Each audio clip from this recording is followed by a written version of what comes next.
Great. Perfect. So hello and welcome to today's webinar brought to you by the Canadian Professional Sales Association. Please note that you have been placed on mute for the duration of this webinar. However, you may participate throughout the webinar and ask questions during the Q&A session at the end of the webinar using the Ask Question function in your GoToWebinar dashboard. Hosting today's webinar is Carrie Corderillo. Carrie is an experienced instructor and sales coach. She has spent over 20 years working in B2B sales and sales leadership roles. Carrie has led large-scale development initiatives to transform sales cultures, which have improved customer experience and sales achievement. Her previous experience includes management training, organizational development, product management, and human capital management consulting. Carrie holds a Master of Adult Education and also maintains her Ontario Certified Teaching designation. Now, without further ado, I'll hand it over to Carrie. Thank you so much, Kate. And we have Kate from the Canadian Professional Sales Association on the line as well to help us manage the webinar in the back end and to help us manage the questions as we move forward. So really appreciate that you're on the call as well and appreciate that all of you have joined us today. I'm really excited to be here to talk to you about territory planning. Planning for me is such a critical component of sales. Really, at the end of the day, the value to you of thinking about how to plan your sales strategy is that it's giving you thinking time. It's enabling you to truly understand what investment do I need to make with what client, at what time, with which stakeholder. And it's really going to help you to manage your overall sales strategy and as a result, the actions that you take in order to make that strategy a reality. So that's a really key component of overall sales success and a really critical part of of what you want to put into your approach as a sales rep and sales leader today. So in terms of learning outcomes, here's what we're going to be focusing on over the next hour. We're going to be talking about describing the territory planning process, and I'm going to give you some tools that will help you to better plan your overall strategy when it comes to your territory or your book of business. We've also got a number of handouts that are available to you that you can reference after the webinar that can help you again with that planning. So these are thinking templates that can help you kind of work through what your strategy will be. Also want to walk through a SWOT analysis and a competitive analysis. Now, I know most of you probably are familiar with doing a SWOT, looking at strengths, weaknesses, opportunities, and threats. I'm going to give you a little bit of a different way to approach this kind of thinking tool and how you can apply it to your territory planning process and to help you manage how you're going to approach your customers moving forward. We're going to talk about allocating selling time and definitely focus on a really key formula that you can use to understand where to spend your time, which is the return on time investment calculation, or your ROTI, your ROTI. So we'll talk about how to put that into place as well. So in terms of the overall planning pyramid and how all of this connects, it is really important that everything you're doing from division plans to your overall territory plans to the overall company objectives are connected because these then do become the filter for your actions. As you think about how am I going to approach a customer? What is my meeting expectations? What are the objectives of this particular call? If we can always look at how is this action, how is this activity going to connect back in order to help me to achieve my overall account or opportunity plans, how are these particular opportunities or winning these deals and growing business within these accounts, how is that going to then relate to my overall book of business or territory plan? How is that territory plan then going to help shape the sales team's goals and objectives? How is the sales team going to help shape the division objectives and our overall business plan? So you can see how all of these things need to be connected as we work through the actions and the strategies associated with those. More often than not, as a sales rep, we kind of get sandwiched a little bit in the middle. So typically on an annual or a semi-annual basis, depending on your company's planning cycle, you'd be given a quota, you'd be given your territory plan. And from there, your organization may be asking you to develop strategic account plans, business reviews. They want you to look at your overall opportunities within your pipeline. And then from there throughout the year, you'll be managing your pipeline, looking at ways to further enhance your account strategy, and then looking at how the meetings that you're doing are going to relate to those strategies and helping you to achieve your overall plan. The one piece of advice I'd give you here is, if that is part of your process, phenomenal. Keep working through that as a business, but make sure you ask questions when you get that territory plan. Make sure when that quota, if you have a hand in determining what that quota is, great. If not, make sure you ask lots of questions on how is this connected back to the overall company objectives. Getting grounded in that macro picture of your organization is going to help you to develop better planning and help you to develop better actions as you move your territory plan or your strategies forward. So make sure you understand where all those connections are, your team understands it, and have those conversations internally so you can connect with the right people internally to make sure you're set up for success. So that's the very first thing around planning, is make sure you've got those connections well laid out within your organization. Now, as you're doing that, as you're working through your territory plan, you're also going to want to be developing your strategies. Where are you going to be spending your time? How are you going to build out a solid and successful territory plan? To do that, you need to do an analysis of your territory. We need to be looking at what are the strengths, weaknesses, opportunities, threats that may be considered or part of the marketplace in which you operate.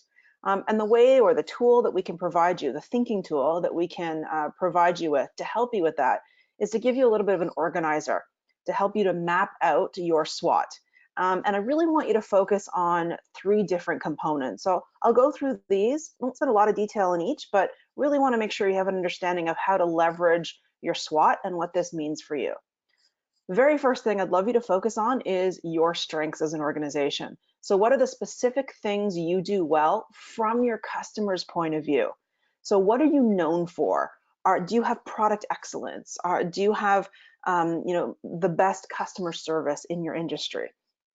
Do you invest in new product development on a regular basis? So do you have market brand strength, or do you have a larger percentage of the market that means you're a dominant player? So really take a look at what those strengths are. Then you're going to want to compare those to your competition strengths and make sure you are thinking about not just your traditional competitors, but who are those non-traditional competitors that may be making headway within your industry. And then what are the market strengths? What's happening externally to you and to your competitors' businesses that will enable you to grow and expand? So what are the strengths in the market? Really focusing on, is this a market that's growing overall? Is there new applications? Is there new channels that are opening up? And again, this could be for you as well as your competition. So what's the market strengths overall? Then you do the same with weaknesses. And this is, again, be objective. The more specific you are in your weaknesses, the better your planning will be. So what are some of your company's weaknesses in the marketplace? And what is the impact of those weaknesses on your customers? So is it, high price, low delivery, average quality? Where do you usually get dinged by your customers? What are those pain points? What are those for your competition? And again, what are those in the market?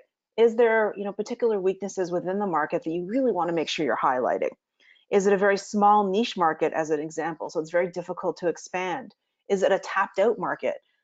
Is it declining? Are there issues right now with competition from global players that are having an impact within the business, within the market that you're operating in? So take a look at those weaknesses. Then you're going to be wanting to focus in on your opportunities. So for me, strengths and weaknesses are internal. When you're thinking about your strengths or your weaknesses, you're looking internally within your organization, you're looking at internally at your competition, and you're kind of doing an analysis of the market as a whole. Opportunities and threats are external. So what are the things that are happening outside of your organization that you can take advantage of?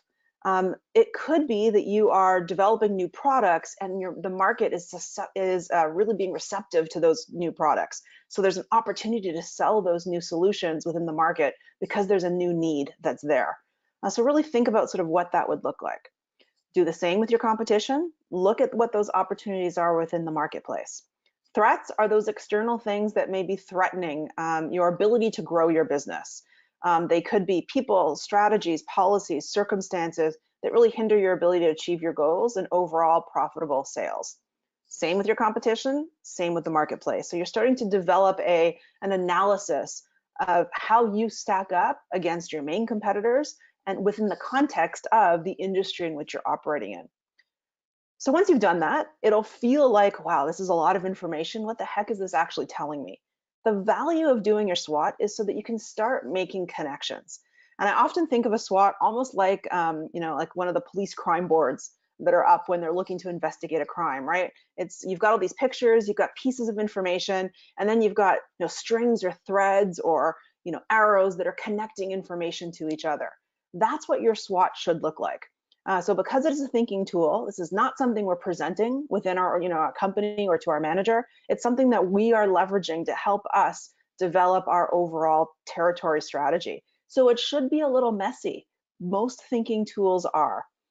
So here's what we want you to start to think about. As you do your SWOT, start to make those connections. So is there a marketplace strength that's opening up opportunities for us to sell more within within the industry as a whole? Is there strengths that we have been developing that are also going to help to enable additional opportunities for our business? Do we need to potentially be looking at our competition strengths? Are those a threat to us? So this is where you start to connect the dots and make sense of your SWOT. And that story that it's telling you is then going to help shape your overall plan. So I hope that's been helpful to you just in terms of a tool that you can use. I'm going to continue to talk about these as thinking tools because for me, that's absolutely what they are. It's giving you that time and space to think of what should my strategy be in the context in which I'm operating in. And a SWOT is a great tool to help you to do that well. So there is in the Learning Hub, there is a copy of the SWOT analysis template that you can also leverage following this webinar. So that's something that you can download and use to really do this kind of an evaluation or analysis of your organization and the industry in which you operate in. So that's the SWOT as a whole. Another great thinking tool that I use often with my clients and what I'm selling within my industry as well is a competitive analysis tool. So for me, what you're doing here is you're basically taking information from your SWOT, you're looking at where the opportunities, the threats are, potential strengths, and now you're doing a deep dive either on a specific competitor, or you may be doing this based on a specific account that you're working on or an opportunity. From my perspective, a competitive analysis really works best when it's at the micro level. So if your SWOT's at the macro level, the competitive analysis of the micro level, you're looking at a specific account or an opportunity where you will for sure have some kind of competitive threat, because these are usually situational specific. And one opportunity, the competition that you may be up against, will be very different from perhaps another opportunity, even with the same account. So you always want to really look at this as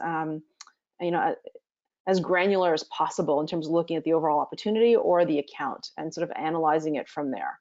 So here's what I do with the competitive analysis. Very first step is you establish criteria for your analysis.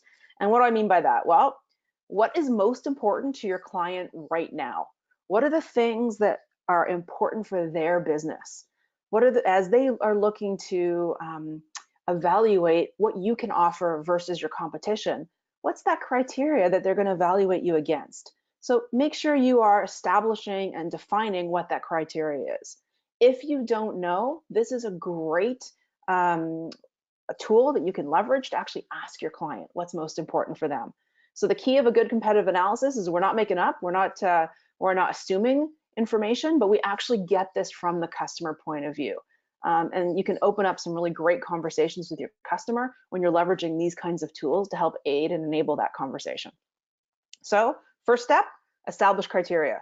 What is most important to your client right now?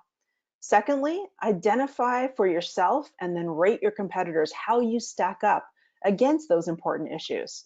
So what strengths?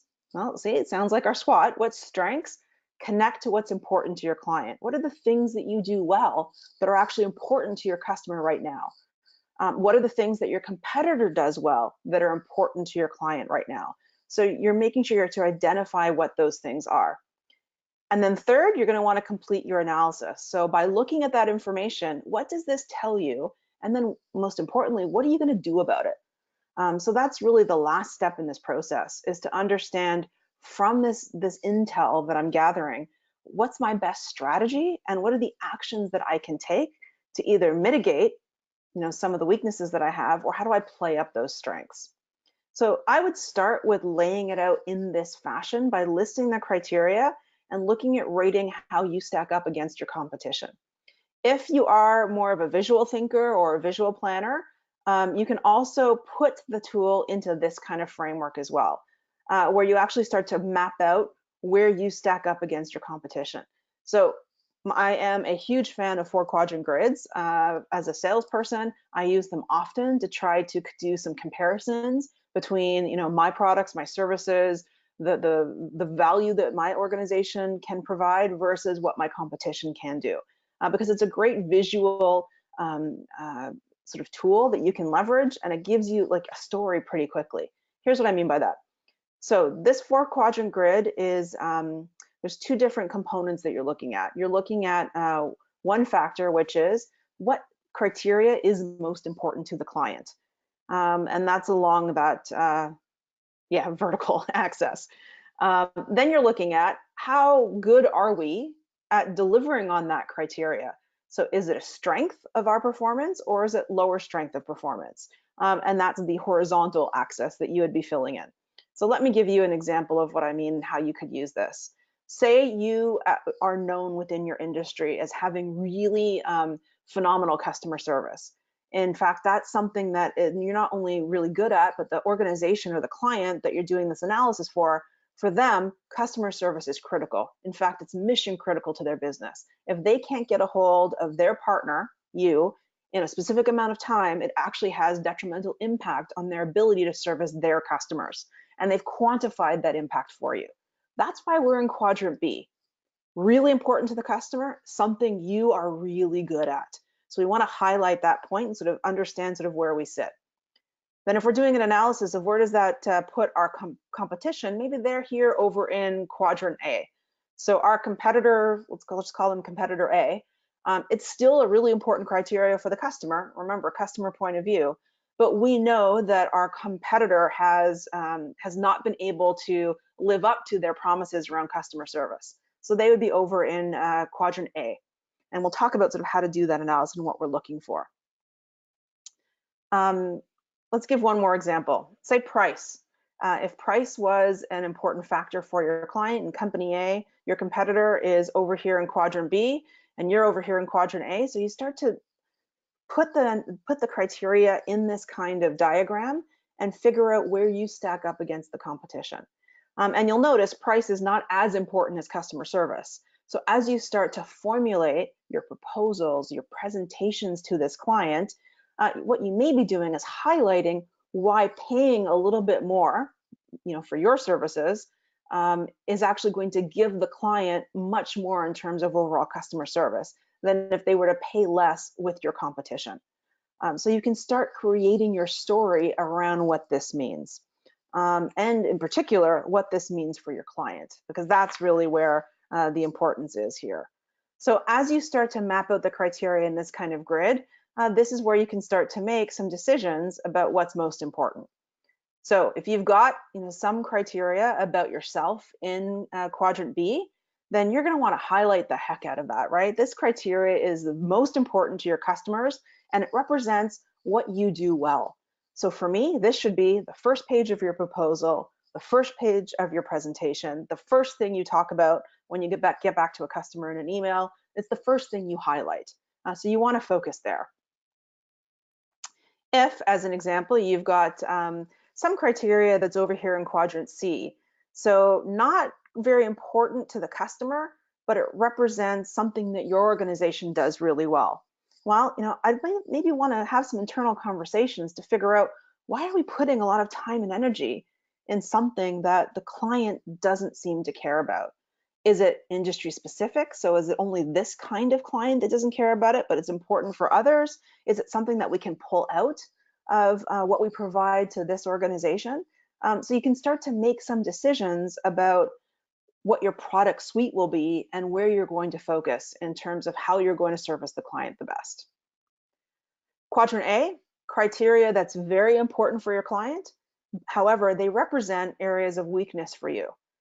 So if that's the case, again, got to make some decisions. This is where you bring it back to the organization and you need to decide, do we need to invest in these areas? Can we buy somebody, that might do this well? Can we build this and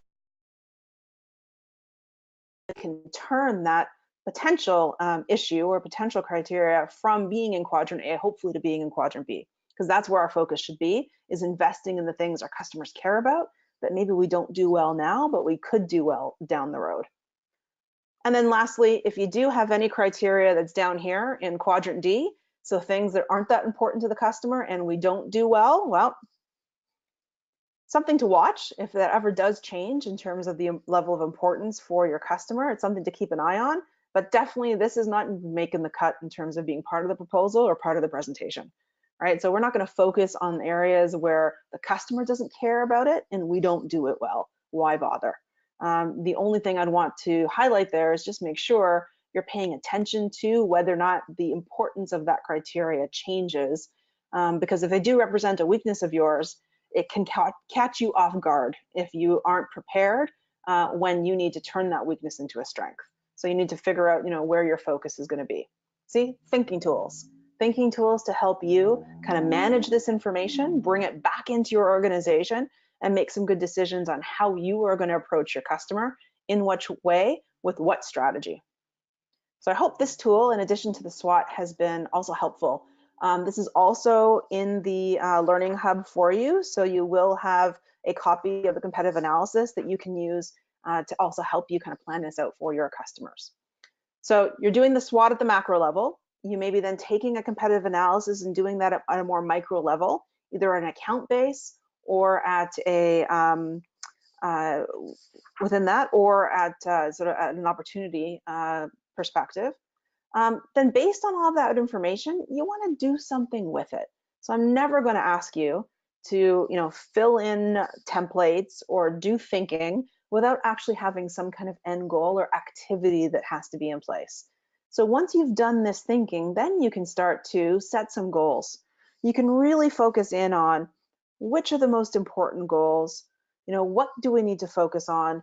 What are my territory goals that I want to ensure are going to help me to achieve the results that I'm looking for? So goal setting in itself is critically important. Why? Because it gives us that goalpost. It gives us that target to shoot for. However, we often avoid it. And we do that because, one, goal setting is hard. It's hard to make that commitment and then stick to it. It may also be difficult to truly understand how to set an appropriate goal. We never want to set a goal that's going to be too hard for us to reach. And we also don't want to ever set sales goals that are too easy, right? There's always some kind of happy medium there. So we often avoid the activity because we either, not quite sure how to do it, or, we're worried that we're going to be setting the wrong goals at the wrong time. However, it's not a good reason to avoid it. If you've done the right thinking, if you've done the right planning, then from that planning, you'll be able to set the appropriate goals to help you meet your targets and to help meet the success that you need. So why do we forget our conviction? So sometimes this is what happens when I work with sales teams. We set some great goals in January when we get our quotas. We truly understand we want to focus. And then quarter one, maybe it slows down or we've got some issues. And then all of a sudden, we've forgotten about the goals that we set, those long-term, more strategic goals, and we start just looking for where we can sell. So often we forget our conviction because of some of the things that may be happening within our market, within our territory, or within our customer base. I get it, we need to sell. That's an important part of our role. Doing that, though, means making sure we have a clear understanding of what those strategic goals are and continuing to work towards them, even if we do get kind of sidetracked a little bit in some of those short-term, sales issues that we need to resolve. Don't ever lose sight of your strategic goals that are going to link back to your success in being able to achieve your overall territory goals and overall quota. So What is a good goal anyway? Well, a good goal is SMART, and we'll go through what a SMART goal means and how to set them. And then what are good sales and territory objectives? Good sales objectives are ones that are built off of SMART goals. So they are a filter for your actions. And here's what I mean by SMART. When you are setting a territory or an account goal, make sure that you are outlining the goal leveraging this framework. It'll help you make the goal really specific. And most importantly, it'll help you define the path forward to actually achieving the goal. So first and foremost, make it specific. Identify exactly what it is you want to achieve. Then make it measurable. Set out the goal in such a way so that you can measure your progress and your achievement. How do we know where we've achieved the goal if we can't actually measure what success looks like? So that's really key. Third, make it achievable.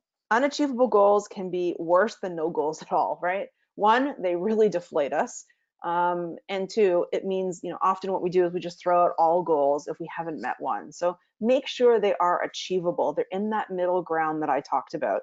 What are the resources or things that you need to achieve this goal? Do you have access to those resources?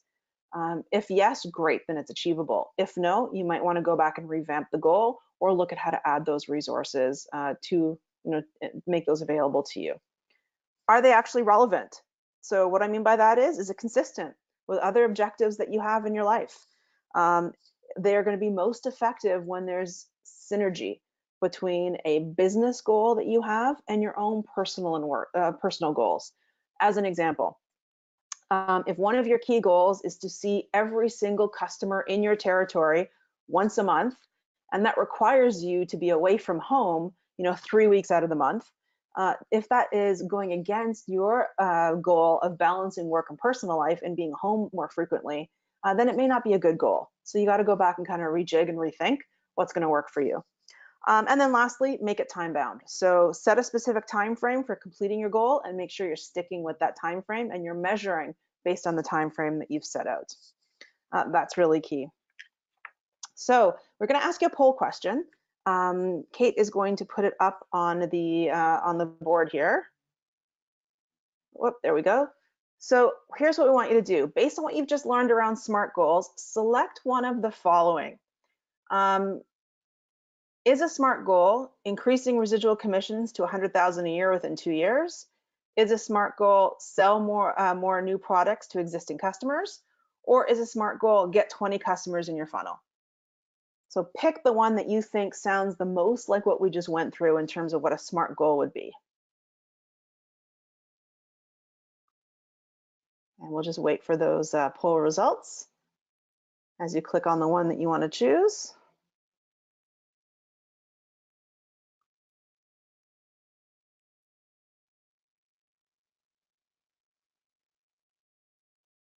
Let us know, Kate, when you've got the results. There we go. So, oh, you guys nailed it. Yes. So increase residual commissions to 100K per year within 2 years, definitely a SMART goal. It is giving you it's specific. It's giving you a measure that you can measure against. It's achievable, for this particular rep. It's relevant for their business, and there's some time-bound issues there. So that is giving you an understanding of how specific we want your SMART goals to be as you start to build those out for your territory.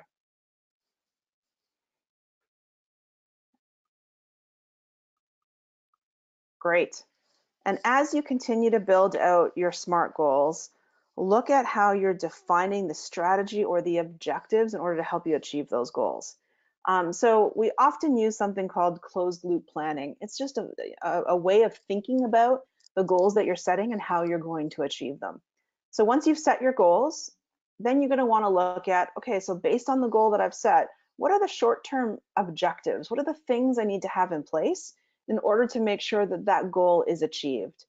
So if the overall goal is, as we had said on the previous slide, to increase residual commissions to 100,000 per year within 2 years, well, I know that some of the short-term objectives to do that is every quarter I need to hit a certain percentage of my quota in order to achieve that overall goal. So I've broken down that longer-term goal into more shorter-term objectives. Then I want to set a weekly plan. So what's the activity that I need to do in order to achieve that short-term objective that's going to lead to the long-term goal? Does it relate to how many calls I make, how many meetings I have? So think of activity as behaviors, right? Things you will do in order to achieve your goal. Then you want to evaluate that activity. Is it actually making an impact? Is it moving the needle, right? Is it actually helping me to achieve what I said I was going to achieve? So that's part of that planning process. And if not, then we reset. We either change the activity if it's not making the right things happen, or maybe we need to reset the objectives and change our plan altogether. So this is why these are thinking tools, right? A key part of being a sales rep and working within your industry is planning your approach so that when you do take action, you've thought through what actions you will take and how those actions will help you to achieve the goals that you've set for yourself, the goals that your organization has set for you. So that's closed loop planning, and that's an example of how you can leverage these steps to evaluate and make sure you're on the right track with the goals that you've set. And then that moves us into return on time invested. This is a really interesting formula, and I want to take a little bit of time to go through this with you. Return on time invested does a couple of things. It helps you to evaluate where to spend your time. And more importantly, and I think for a sales rep, we can all agree that this is really an important exercise to go through. It helps us to figure out where not to spend our time. Where are we wasting time? With all my work with sales reps, what I have found is that when sales reps are evaluating their pipeline, they want to win everything, right? They really want to make sure that they are, winning as much as possible. Really great sales reps evaluate their pipeline and figure out how to kick out those opportunities, deals early on enough in the process so they're not wasting their time on deals that I would call brick doors. And I call them brick doors for a really important reason. One, for me, a brick door is one you will never get through. So it was not your opportunity to begin with, right? You're never going to win it. And it may be for a variety of reasons. It may be they've called you in at the last minute to do a deal review. And the customer has no intention of switching. You're just there to sharpen the competitor's pencil, right? Another way of saying you're just there to do some price matching and to make sure that they're holding their preferred provider to the market pricing that's out there. So the deal is never yours, a brick door. We also create our own brick doors. So we may think we have an opportunity because we've thought about something we can sell to the customer. But if the customer has no need, if the customer doesn't see the need or the consequences of not solving a particular problem for their business, or it's just not a priority right now, there's no opportunity. That's another reason why that could be a brick door. So the advantage of looking at something like return on time invested is all about making sure you're focused on the areas that are going to have the greatest impact for you, that will help you to achieve your goals. And importantly, you can avoid the brick doors, you can avoid those deals, you can avoid the activities that aren't going to get you anywhere. So my mantra is, if you're going to lose, I want you to lose early. And if you want to win, you got to start planning early. So that's where the return on time invested calculation comes in. So here's how it works. All of us as salespeople, we have limited time for sure available to us. So we need to decide how to invest that time in the most productive way possible. So this formula, return on time invested, is used to judge the efficiency of your selling efforts and of your entire territory. So it's going to help you to figure out where to spend your time. You can do a return on time invested calculation at a territory level. You can do it specifically for accounts, and you can look at overall opportunities. So here's what I would do. You take your expected gross profit. So start with a baseline. So if you're looking at your overall territory, what's your expected gross profit within your territory for the year? If you don't know it by profit, then you may want to substitute profit for revenue. So what are the overall expected revenue targets for your territory? Divide that by how much time is it going to take you to capture that revenue, to make that revenue reality. And to determine time for your overall book of business, we've done some straight kind of formula calculations. These may not work for you. You might want to take your own, looking at your sort of analysis of where you spend your time so that you can come up with how much time do you actually have available for selling, for your ability to sort of capture that revenue. So we took kind of the 52 weeks out of the year. We took away some time for vacation. I know we're in sales, we don't take a lot of vacation, but just in case, take some vacation days away, personal days, that kind of thing. We divide the remaining weeks by 5 to get us a total number of days that we're actually working. And then we divide that by 8 hours in the day. And so that gives us about, 1,880 hours of actual time where we're focused on bringing that revenue in the door. So if we're looking at a calculation that way, so then you would just divide the expected amount of revenue that you're looking to achieve over whatever that time frame is. If it's 1880 for you, great. If it's something else, divide it by that. But what that's going to then give you is, what is your revenue per hour? And that's your ROTI, that's your return on time invested. If you do it for your overall territory, it's going to set a baseline for you. So then everything you do, from working on opportunities, from investing time in growing and developing an account, you can measure that against your baseline. So, if you're doing this right, it's going to help you to really determine, where are some of the areas where I can spend time, and where do I need to maybe evaluate if this is a good use of my time. So this is one measure. It's definitely not the only one, and there's other things that you may want to consider as you consider on which opportunities to work on or which accounts to work on. But this would be one that's really going to help you to figure out where to spend time and to leverage this calculation in your thinking, right? As you leverage other thinking tools, leverage this one the same way to try to figure out, how is this then going to change or influence my strategy and the actions that I take. So let's try this out. We'll do a quick poll question. So this is a little bit of a math test, but we're going to give you a question to answer. So the poll question is, as it comes up, an account yields 60,000 gross profit last year. You spent approximately 4 hours a month servicing it. What is the return on time invested for the year? So what's your ROTI for the year? So if you got your calculators out, on your cell phones, totally go for it. Do the calculation and pick the one that you think is the answer. So we'll give you a moment to do that.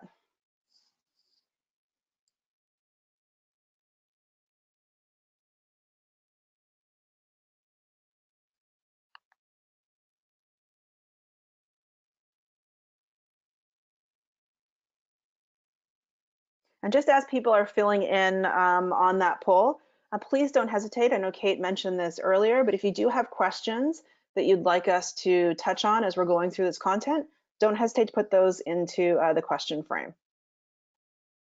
And we'll make sure to address that.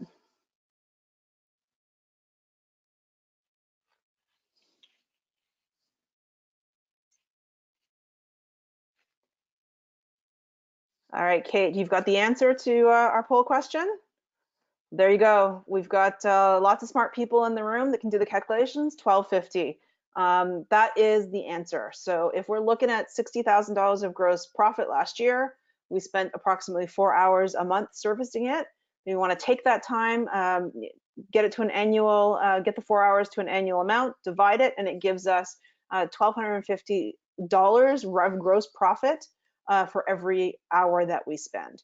So once we know that information, it can then help us to figure out, where are we going to spend our time from here? And we can leverage that baseline to really determine, okay, is this account actually worth it?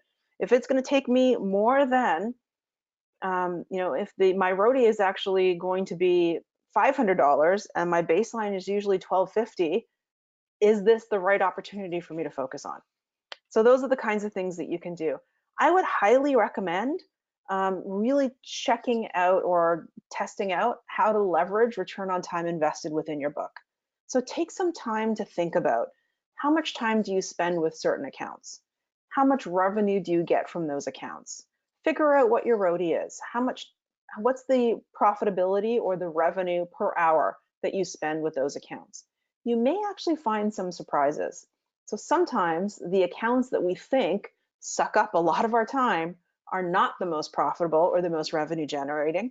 and the ones that may be more middle of the road, actually are. And then once you have those calculations, really think about what activities, where do I spend my time today? Do I have the ability to pull back on some of the actions that I'm taking with the accounts that may not be as revenue generating or may not be as profitable based on this calculation? And then for others, what are the things that I can do to replicate what I'm doing within those accounts to make them more profitable? So again, all of these really are thinking tools. They're ways that you can measure and evaluate your book, how you deliver services and sales support to your accounts, and how you approach opportunities within your pipeline, so that you can really determine what are the actions that I'm going to take. Are those actions helping me to achieve my overall goals? And is that connected to the corporate strategy that we have and the objectives that my company wants us to ensure that we're helping them to be successful at? So we've gone through a number of tools. So let's, and that was the question we just went through there.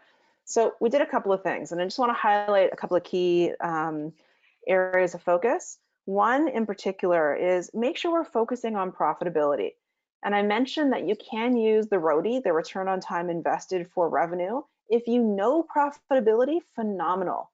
If you don't know profitability of certain accounts, or of your territory, can you go get that information? It is a really critical measure and one in sales that we should truly focus on, because profitability will tell us a very different story than sales volume will or revenue will. And it may open up different strategies and different actions that we can take within our book to make us successful.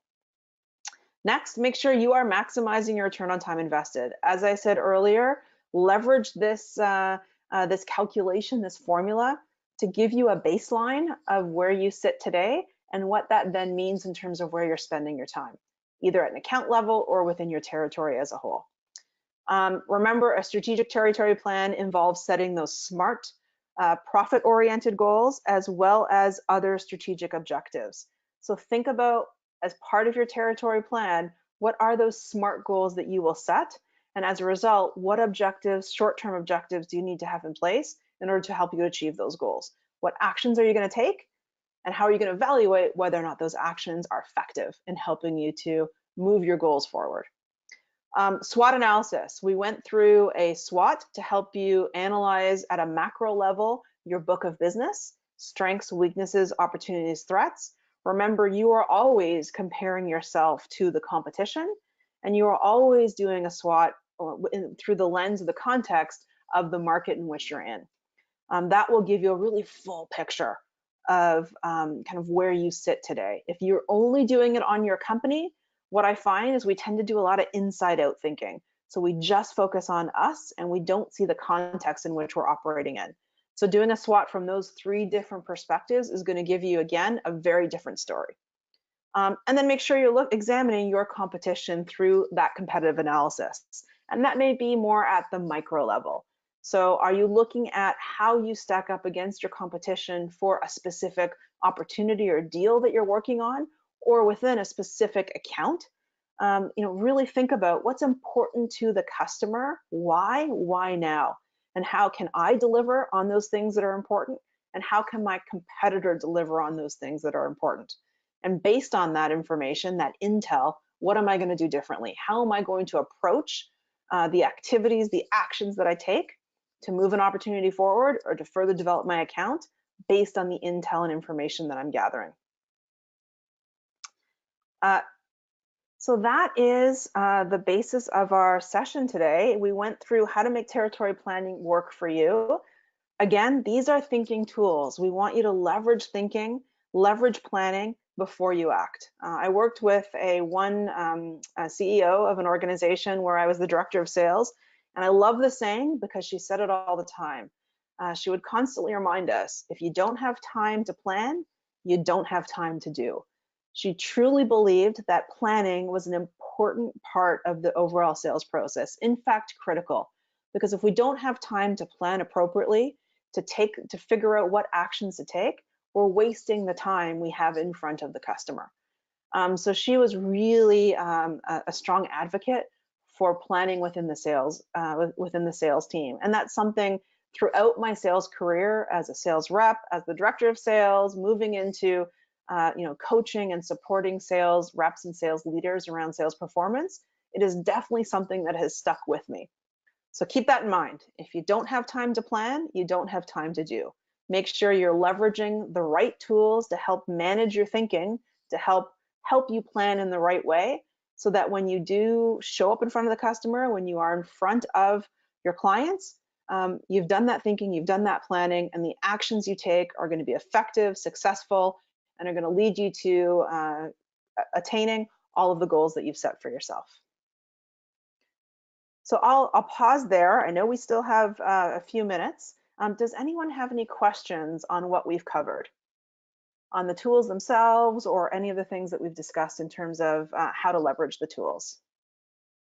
And I'll just pause for a moment just to give you a chance to type that into the question box if you can.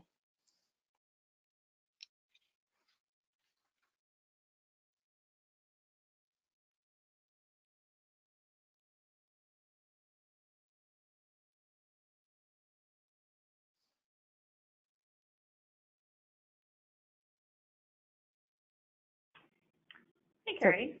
Hi, Kate. So I'm just, I'll look to you to see if we have any questions that come up. Yeah, so Dale has just asked, I'm just starting my own medical sales agency. Any recommendations for how to plan for new territory where the company I represent doesn't have sales figures? Oh, great question. Thank you, Dale, for that one. Yeah, definitely leverage something like the SWOT to help you do an industry analysis. So you're right. If you are starting a brand new company and you're trying to figure out what are the actual sales targets that I should set, the first thing you want to understand is what's the industry makeup as a whole, which competitors are playing in this industry, and how am I going to then differentiate myself. So I would really go through that exercise and maybe leverage something like that SWOT template to help you determine and set the appropriate targets as you've done or once you've done that analysis. I hope that's helpful.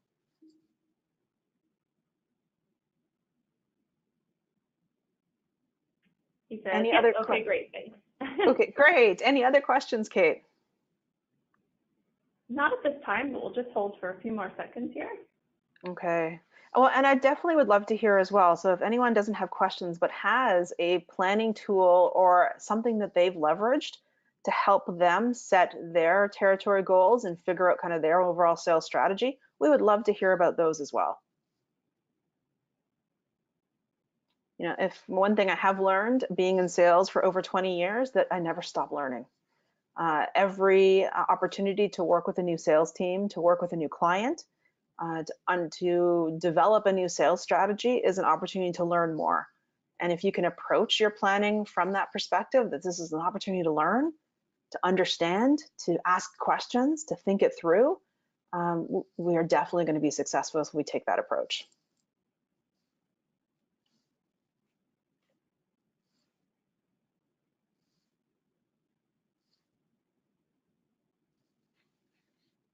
So Austin has just written in.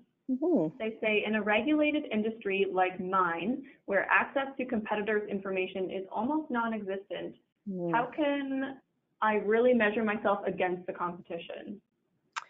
Great question, Austin.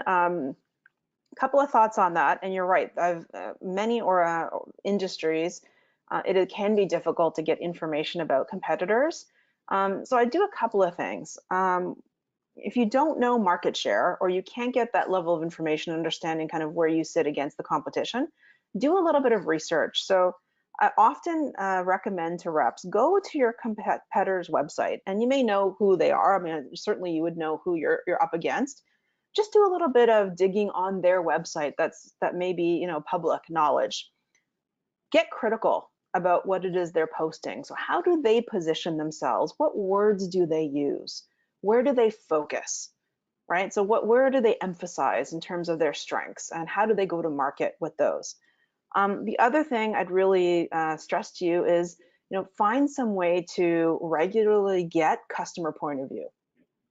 So, many organizations that I work with, If they can't get a lot of industry intel, as you've mentioned, because of regulations or because of the nature of the industry, they may set up, depending again on the nature of the market, customer advisory boards. And they don't need to be, really kind of formal. It can be more of an informal, we want to understand more about what's going on within your business. It is not an opportunity to sell, so it shouldn't be seen as, bringing customers together to pitch stuff at them, but it's giving customers an opportunity to come together and provide intel on their market and what's important to them. So if you can view it that way, and if you can set it up in the right way, that's a great source of knowledge that you can get from your customers directly. Because I'm a big proponent of don't make assumptions, go and ask as much as you can. I've seen other organizations who maybe can't take it to that step, but have some type of system where they can collect a lot of that customer intel and knowledge into some kind of central place so that the sales reps can benefit and leverage that information. And then as much as possible, just be a student of your industry. So, an easy way to do that is to set up Google Alerts on specific areas within your industry. So when things change, if something changes within the industry as itself, you can get those alerts sent right to you, to your email, so you can keep on top of some of those changes. Because that's what your customers care about. That's where they want you to focus. So if you can focus on what's important to them and what's impacting their business, what's impacting their industry, those are the things they want to talk to you about. And that's going to help you then to plan your own strategy as you put that in place. So if you can get customer point of view through an advisory board or sharing information, great. Be critical, look at the competitor websites, try to figure out how they're positioning themselves, and get as much industry intel as you can. And so you may even want to set up some time, whether it's monthly or whatever works for you, to just schedule some time in to do some of that research that's not connected to a specific opportunity, but it's just connected into learning more about the industry and where your customers are coming from. I hope that's helpful, Austin. Is that because totally understand, work with many reps and have been in industries myself where you just don't have that level of data available. What I am finding more and more, though, is that there is lots of different industry level information that you can pull from, whether it's through associations or blogs or consulting firms, that kind of thing, that can help you to kind of get some of that intel together. Hope that's helpful. So we've had a few more questions come in. Okay. So Tony has asked, how do you include travel time in your ROTI? Oh, great question, Tony. If you are traveling often, and it's not, so it's not travel time that you can actually, do some stuff with. So for me, when I'm waiting at an airport and I can make some emails or make some phone calls, then I wouldn't necessarily take travel time out of the return on time invested calculation. But if your travel time literally is, you're in the car going from customer to customer, and it seems like almost like dead time for you, then remove it. So take an average. So how much time do you travel every week? And then you could pull that out of your calculations, so you're not including it. So you can get a really good estimate of actual productive hours and what that means in terms of revenue generation. But so the answer to that one is a little bit of, it depends on how you travel and how you make use of your time when you're traveling. Great question. So Andrea also has a question about ROTI. Okay. They say, how much time should someone dedicate to planning, or how does that factor into the ROTI? When we have a certain number of sales calls to achieve per day, per week, as per job requirements. And her follow-up point was, or how do you maximize ROTI when you have a large territory that has a lot of time required for travel? Kind of a two-parter. Oh, really great questions, Andrea. Yeah, so first and foremost, the planning piece I think is really critical. So I've seen some research, and I know, a lot of different companies have kind of looked at where salespeople spend their time. And I know many organizations are all about, how do we create efficiencies? How do we make sure we give sales reps more time in the field in front of the customer? And when you do sort of an analysis of where reps tend to spend their time, and this is a little broad brush, because it very much depends on the industry you're selling to, the kind of rep you are, whether you are, how much of a percentage of your time is hunting versus farming, account managing versus going after new business. So all of those things have to be considered. But when I look at overall stats related to where we spend our time, it's a little startling because we waste almost 70%, not waste, but we spend almost 70% of our time doing non-sales stuff like administration, travel, vacation time, although that's important, so don't ever stop doing that. But all of those kinds of things. Planning, when we look at it as a whole, is typically only about 10% of our time. So sales reps usually only devote about 10% of their time to actual sales planning, which means that only leaves about 20% of our time that we're actually in front of the customer. So I kind of go back to, in terms of your question, what that CEO had taught me is if we're only going to spend about 10% of our time planning because all that other stuff kind of takes up space and time, we want to make the most of that 10%. And if we don't spend that at least a certain percentage of our time every week, every month planning, the time we do spend in front of our customer is not going to be as successful. So my advice to you and to everyone on the call, and what I say when I work with reps on this, is actually figure out for you how much time can you reasonably spend planning, and set that as a SMART goal for yourself.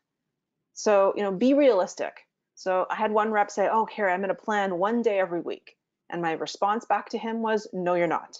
You're in sales, right? You'll never be able to devote that much time to planning and research."